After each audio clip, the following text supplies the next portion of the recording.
Hello बच्चों, good evening. आज हमको पढ़ना है किसके बारे में? सेंट्रोसोम के बारे में। सेंट्रोसोम को हिंदी में कहते हैं क्या? तारक काय। तारों के जैसे संरचना वाले जो क्या होते हैं, कोशिकांग होते हैं। किसमें?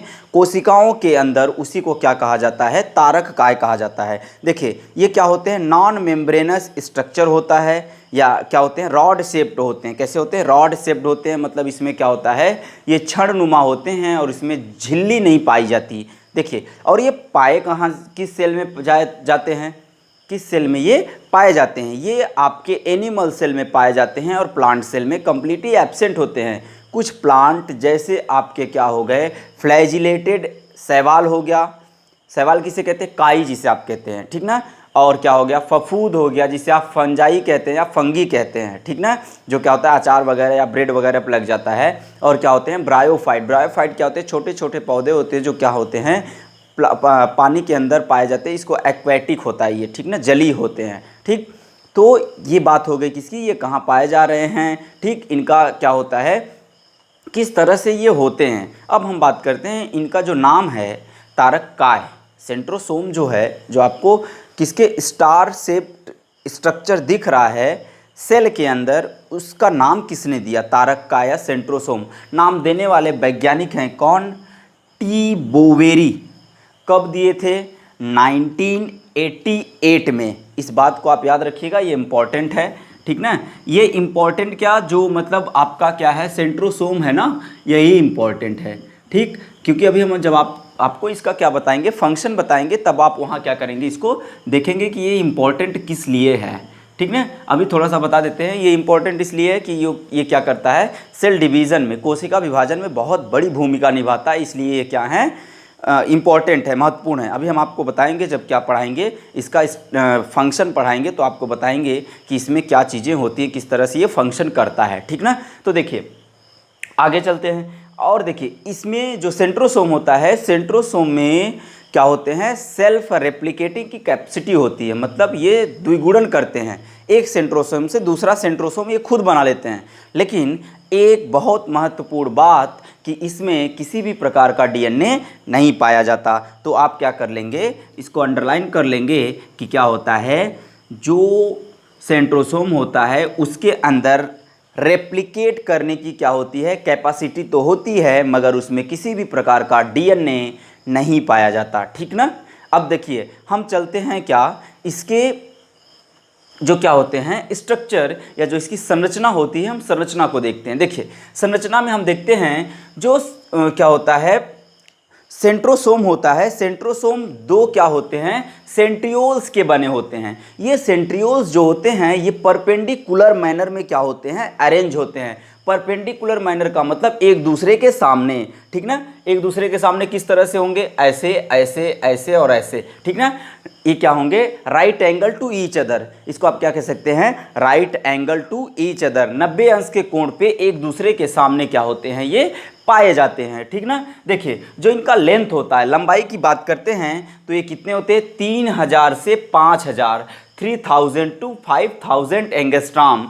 और देखिए 1 एंगस्ट्रॉम इक्वल टू 0.1 नैनोमीटर। एक एंगस्ट्रॉम बराबर कितना होता है, 0.1 नैनोमीटर। ये क्या हो गया, इसकी लंबाई, लेंथ हो गई। अगर हम बात करते हैं डायमीटर की या इसके व्यास की, इसकी व्यास कितनी होती है, कितना, 1500 टू 1800, 1500 से 1800 कितना एंगस्ट्रॉम। हम आपको बता दिए एक एंगस्ट्रॉम बराबर कितना होता है, 0.1 नैनोमीटर, ठीक ना। एनएम से इसको क्या करते हैं, डिनोट करते हैं, या क्या करते हैं, प्रदर्शित करते हैं। अब देखिए ये हम जो डायमीटर आपको बताया, डायमीटर का मतलब क्या होता है, व्यास होता है, ठीक ना, इसकी जो मोटाई होती है।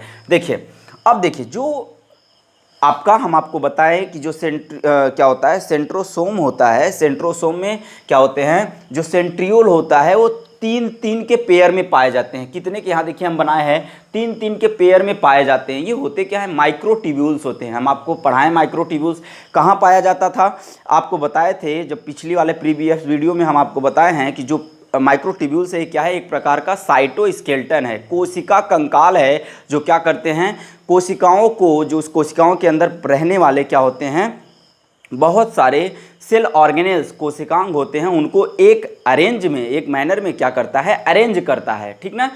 इसी जो क्या होते हैं माइक्रोट्यूब्यूल्स होते हैं, इसी माइक्रोट्यूब्यूल से आपका क्या बना होता है, जो फ्लैजिला और सीलिया बना होता था। हम आपको बताएं पिछले वीडियो में, आप देख लीजिएगा सीलिया और फ्लैजिला का, तो आपको समझ में आ जाएगा, ठीक ना। अब देखिए हम बात करते हैं यहाँ जो सेंट्रियोल होता है ना, सेंट्रियोल किसका बना होता है, ये मेड होता है, बना होता है 9 ट्रिपलेट माइक्रोट्यूब्यूल्स के। यहाँ देखिए 3-3 बनाया गया है और जो एक दूसरे के क्या हैं, सामने हैं। तो ये क्या है, ट्रिपलेट माइक्रोट्यूब्यूल्स के बने होते हैं। कितने होते हैं, 9।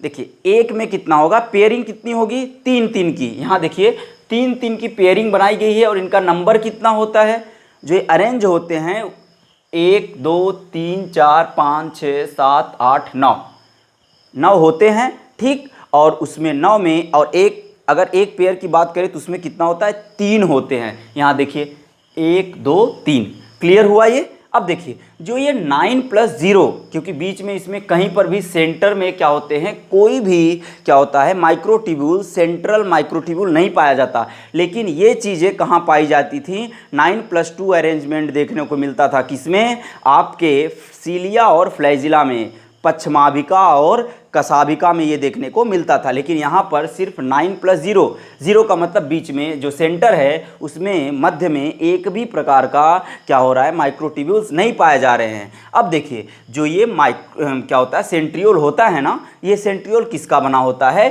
प्रोटीन का बना होता है। इस बात को याद रखिएगा, किसका बना होता है, प्रोटीन का।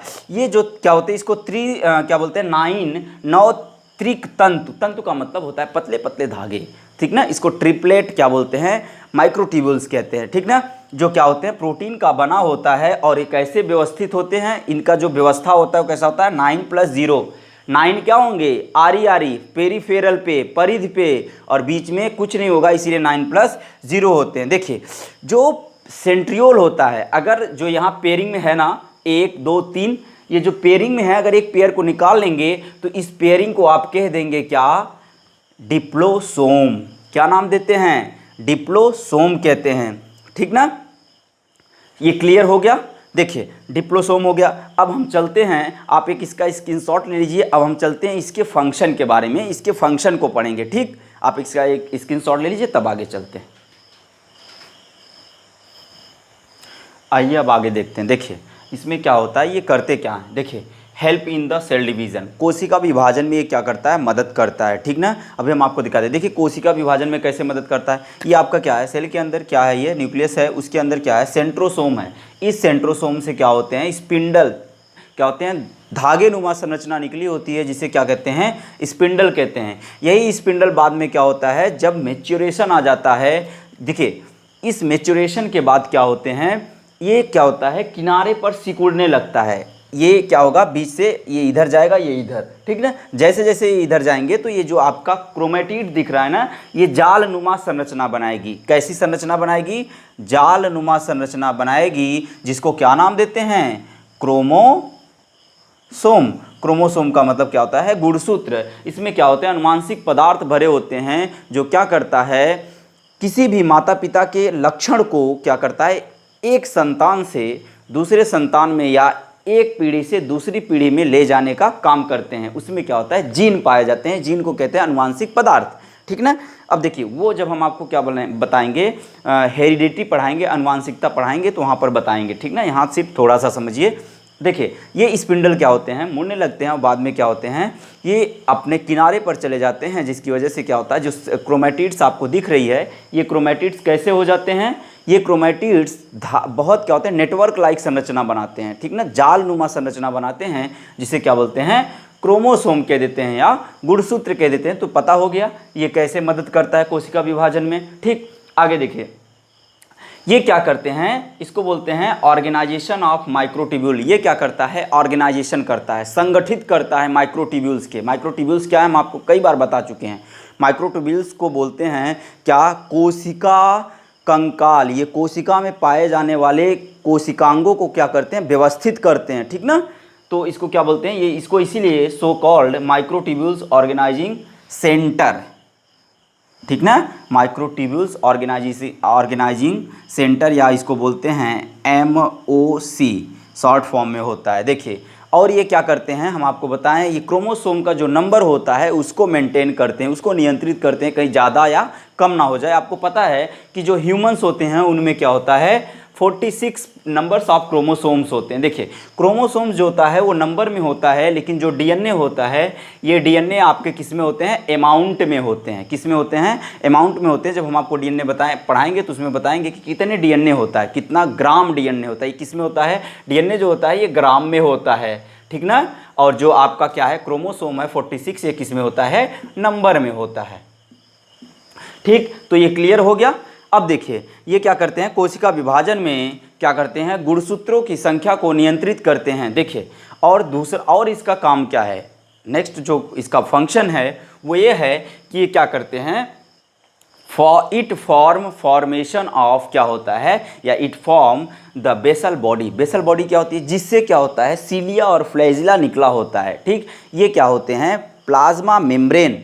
जैसे ये क्या हो गया, ये कोई सेल है, ठीक, इस सेल में यहाँ से मान लीजिए क्या हो रहा है, फ्लैजिला निकला है या सीलिया निकले हैं, तो इसी के, ये प्लाज्मा मेम्ब्रेन है, इसी के जस्ट पीछे क्या होते हैं, बेसल बॉडी पाई जाती है, इसको बोलते हैं क्या, प्रोटीन हब। तो इसी से क्या होते हैं, ये एराइज होते हैं, निकलते हैं, शुरुआत होते हैं, उसी को क्या बोलते हैं, बेसल बॉडी। ये जो सेंट्रोसोम होता है ना, ये किसका निर्माण करता है, बेसल बॉडी का निर्माण करता है। तो ये हो गया किसके बारे में।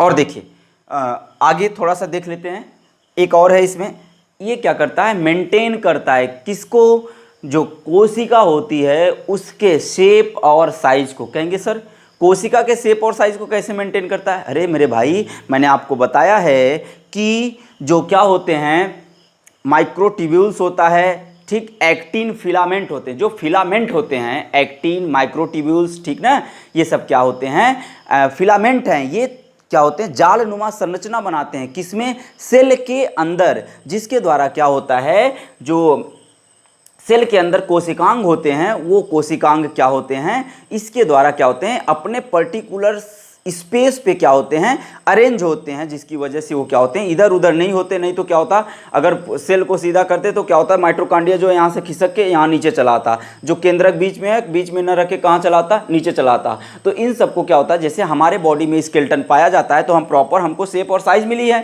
ठीक। या किसी को भी क्या होते हैं, जैसे छतरी है, अगर उसमें से तीलियाँ निकाल दोगे तो क्या होगा, सिर्फ छतरी का कपड़ा बचेगा, छोड़ दोगे तो लुंज हो जाएगा और तुरंत गिर जाएगा। ठीक, उसी तरह से हमारा बॉडी है, अगर हड्डियों को निकाल लिया जाए तो क्या हो जाएगा, हमारी जो बॉडी है वो क्या होगी, जो स्किन है या मसल्स वगैरह हैं सब क्या होंगे, लुंज पुंज हो जाएंगे, ठीक ना। तो उसी तरह से क्या हो जाता है, अगर ये माइक्रोट्यूब्यूल्स या एक्टिन फिलामेंट्स ना पाए जाएं कोशिकाओं के अंदर, तो जो जितने भी कोशिकांग हैं वो एक जगह आकर क्या हो जाएंगे, इकट्ठा हो जाएगा, जिसकी वजह से क्या होगा, उसकी शेप और साइज बिगड़ जाएगी। इसीलिए क्या होता है, इसका बहुत ही महत्व है, ठीक ना। तो इतना हो गया, आप एक इसका स्क्रीनशॉट ले लीजिए और हम मिलते हैं आपको नेक्स्ट वीडियो में। तब तक के लिए all the best, thank you.